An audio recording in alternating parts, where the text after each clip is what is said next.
We're going to transition.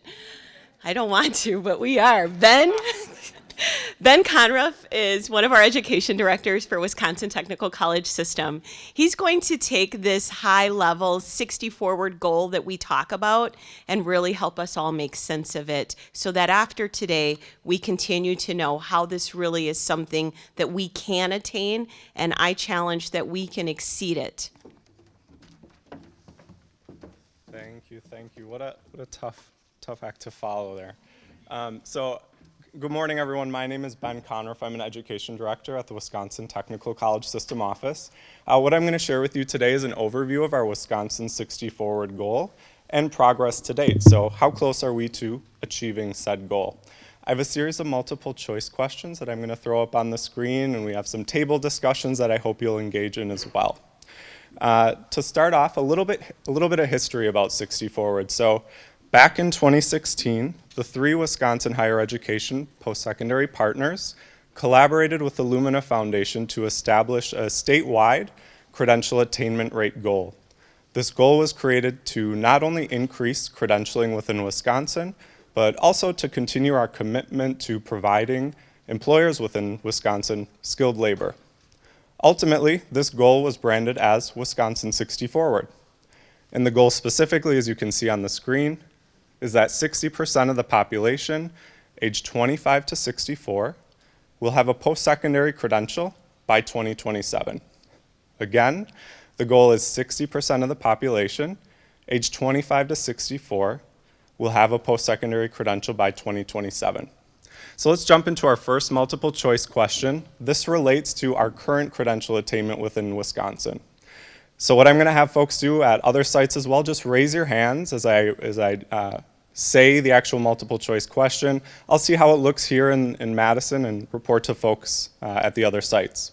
So our first question, Wisconsin's credential attainment rate is blank the national credential attainment rate. So is it less than? Show of hands in the room. All right, equal to or higher than? All right, it looks like the majority of folks are saying higher than. Some of you have done your homework. You read that Lumina Stronger Nation report that was emailed out. The answer is higher than. So what you see on your tables, hopefully that were passed out at other sites as well, is the Stronger Nation report. The Lumina Foundation annually publishes this report that identifies credential attainment rates across the nation and across individual states across the nation.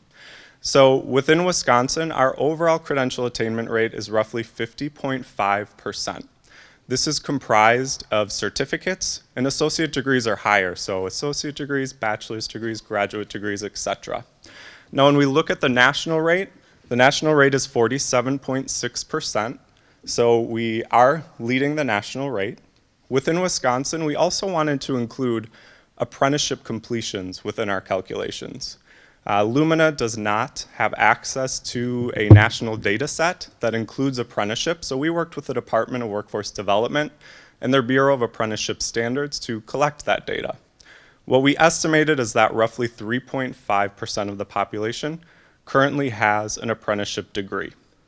So if you add that up, our overall credential attainment rate within Wisconsin is roughly 54%. So we've got 6 more percentage points that we have to reach in order to get to our 2027 60 Forward goal. So that leads into the next question.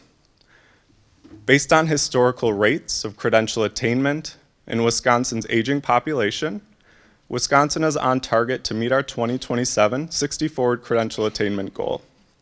True or false? How many of you say true? Show of hands. All right. I see one lone person here in Madison.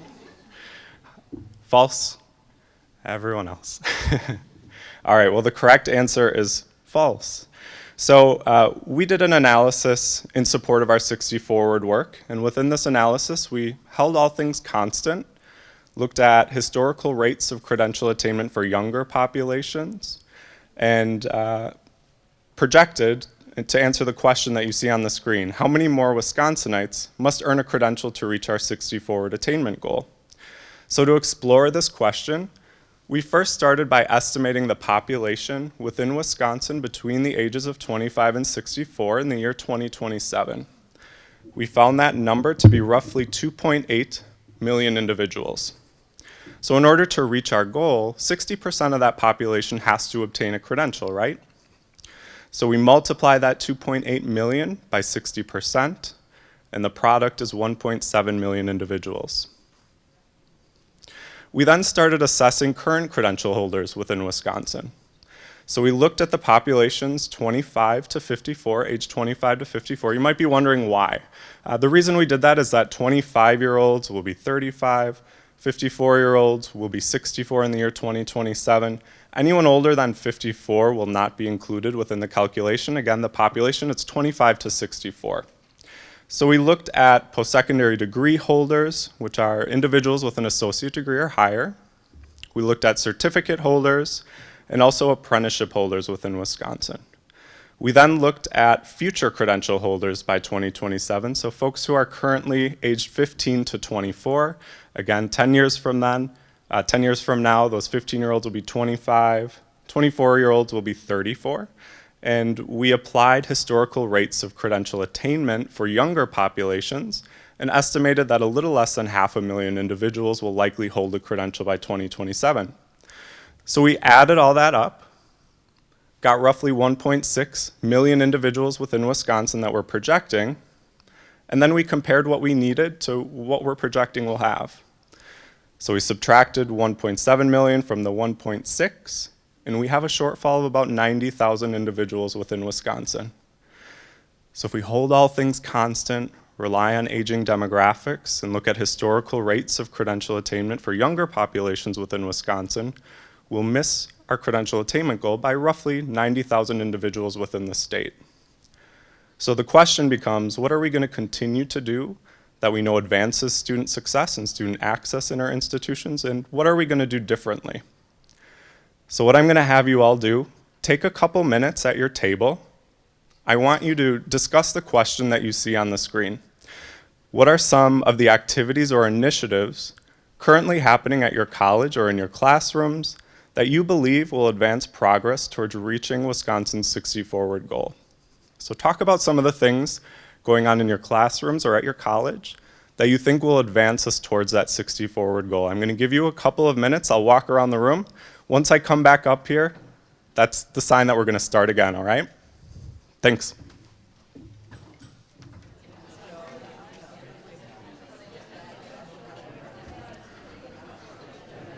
All right, everyone, I'm going to bring us back together. I heard a lot of great conversation around the room. I'm curious, are there any brave souls that want to share some of what they talked about that they believe will advance us towards 60 Forward? You can project your voice across the room and I can repeat it, or I can bring the mic to you. Raise your hand. Do you want me to bring the mic? No, I don't need a All right. whitewater over here. We've been talking about our great learning communities. We've got an assortment of these learning communities right in the door. Students get a taste of academic life. They get a point person for the rest of their time at Whitewater, somebody, a faculty member that they know, that they can trust. It keeps people right in Whitewater. Thanks a lot. All right, so at UW-Whitewater, they talked about developing learning communities, having faculty as point people there, developing relationships with folks to help students be successful. Any other comments from the room? Go ahead.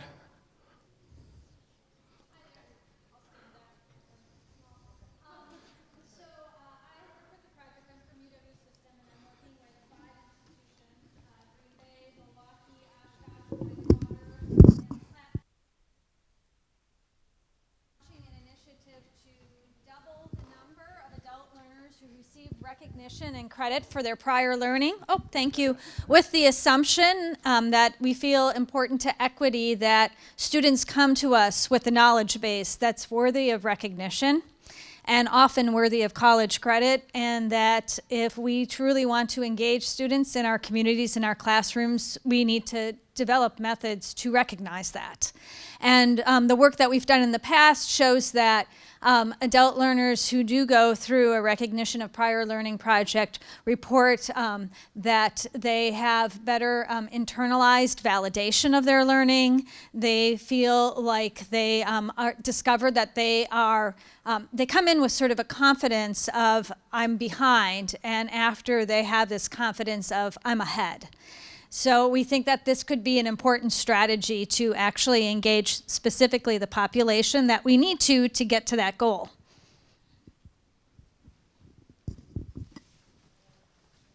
Awesome, thank you so much. How about one more? Is there one more person that wants to share? We've got a couple more. Okay, regarding Whitewater, so I am a faculty there and I'm in the finance department. So we have the community of learning, and we started from Middleton Library and then went to UW Whitewater, Rock County, and also Whitewater Library. So we engage community.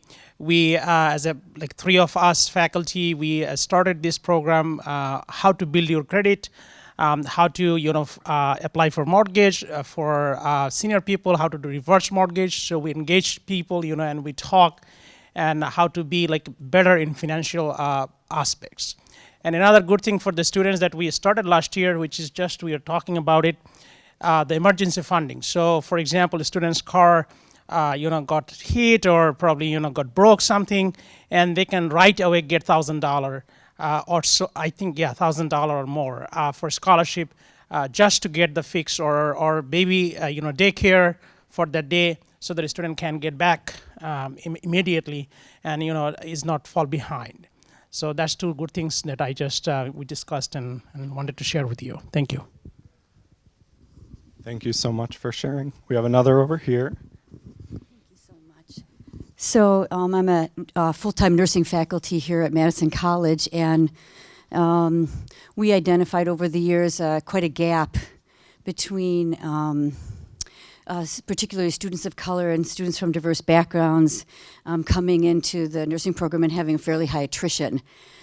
So together with our Dean Kendricks Hooker and Associate Dean Ernice Watson of the nursing program, we started putting a lens on this gap, and a couple of initiatives that have come from it. One of them is the college here has a Scholars of Color mentoring program.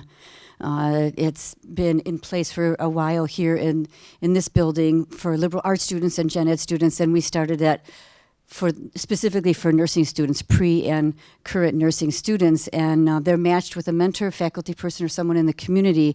But also, what we have found from that is it's actually created a community within for these particular students to feel welcomed and included. And so we've gotten some really interesting information from that we've taken to our year-and-a-half-old Equity and Inclusion Committee for the Associate Dean, for the Associate Nursing Program. Students have shared with us particular issues like someone's a single parent and they have to drop their child off at school at 8 o'clock and they have an 8:30 class here. How many people work at Madison College and know what the parking looks like? Okay, so you can imagine the impossibility of dropping your child off at 8 o'clock and getting to a classroom at 8:30 here. And what the students shared with us is that they were being locked out of the classroom until the break 50 minutes after the class starts. So I heard that and I was like, excuse me? And so we took that back to our Equity and Inclusion Committee, and we developed an attendance policy that doesn't include that practice. And it's interesting, as many of us know, and I just think it's important to say, this is a big ship to turn around, right? It's a big ship to turn around. I had faculty say, well, we're teaching our students about reality. And I say, I think they're dealing with a reality that a lot of us will never know. So is it education for a lot of us, a learning curve for a lot of us? But what this has done, we have first-generation students who weren't aware that this college has a policy of letting students register early. as part of our RISE TRIO SCMP programs. A lot of our students in our program were not aware of that. So now we have created an environment where they can register early. They know about this, so they become part of this. They register early, so then they have an opportunity to get into the classes, clinical rotations, schedules that work for their families. So it's step by step, but I just wanted to share that because it is. It's been, like I say, a tremendous learning opportunity for all of us, and our students are recognizing and seeing that, and that is, the positive aspects of what they're feeling is incredibly powerful. Thank you so much for sharing. Sorry, cameramen, as I walk around the room. It's hard for me to stay tethered into one place. I just have a few more comments before I release you all for break. And what I want to share is just to highlight the importance of equity and the urgency of equity within Wisconsin. And I hope that this will help situate the rest of today's activities. So within Wisconsin over the last several decades, we've seen growth in racial diversity as well as the proportion of immigrant families that have moved to Wisconsin. And this is something consistent that we're seeing across the state. It's especially pronounced within suburban regions within Wisconsin, so areas outside of Milwaukee, outside of Madison. We've also seen growth in poverty. So according to the Department of Public Instruction, for all public high school students, there's been an 8 percentage point increase in the proportion of students that are eligible for free and reduced lunch. So within 2018, 41% of students were eligible for free and reduced lunch. So the question becomes, how have we responded to these changes? How have we ensured that we're providing the supports, resources necessary to help all students be successful? Have we evaluated our institutional practices and policies to ensure they're not inadvertently creating barriers to student access and success? Well, the reality within Wisconsin is that we have a significant opportunity in front of us.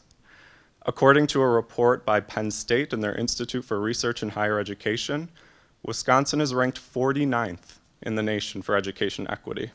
How many states are in Wisconsin? In the country? Is it 50, right? We're right at the bottom. And this educational equity is derived from disparities in access and participation in education, as well as disparities in educational outcomes like graduation. Further, according to the Lumina Stronger Nation report that's on your table, there's 20 percentage point differences in credential attainment by race ethnicity. That's striking. So what is our path forward?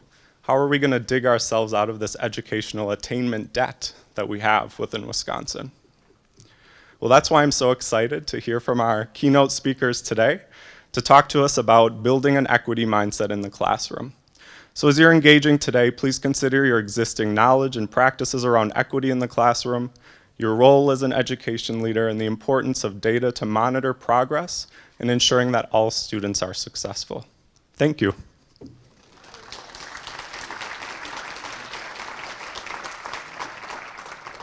All right, everyone, I'm going to release you for a break.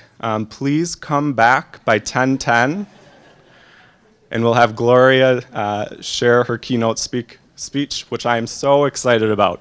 Thank you all.